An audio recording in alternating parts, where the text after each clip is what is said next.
Yes, PHLV Radio. PHLV Radio. Katotong Informento. Abot kamay.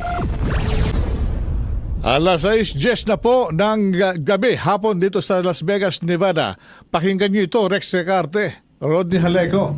Ito na ipangako ko sa ating mga kababayan na noong nakaraang linggo ay aking unti-unting isi-share at ipapakita sa inyo ang hinggil sa natuklasan namin ni Mrs. na matatawag nating Miracle Mineral Water. Pakinggan naman natin isa pa sa mga kababayan na nabiyayaan ng mineral water nito, itong isang singer, local singer natin dito, si Cristina Mercado.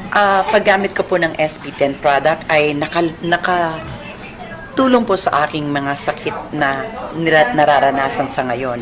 Ako po ay may problema sa spine, C4, C5 sa taas dito, L1, L2, L4, L5, L6, S1, S2.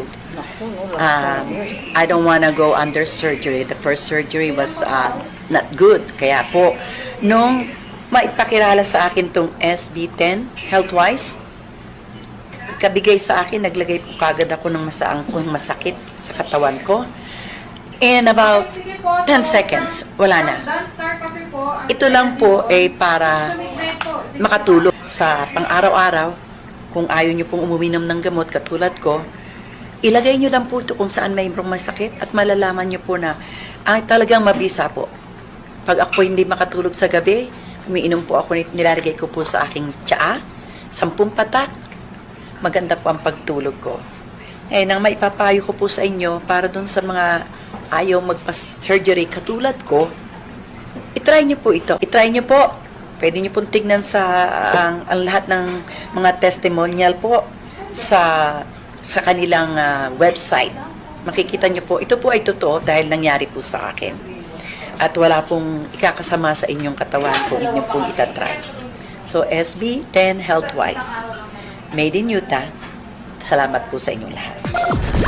Okay, ayan. Narinig ninyo ang mga tinura ni Cristina Mercado.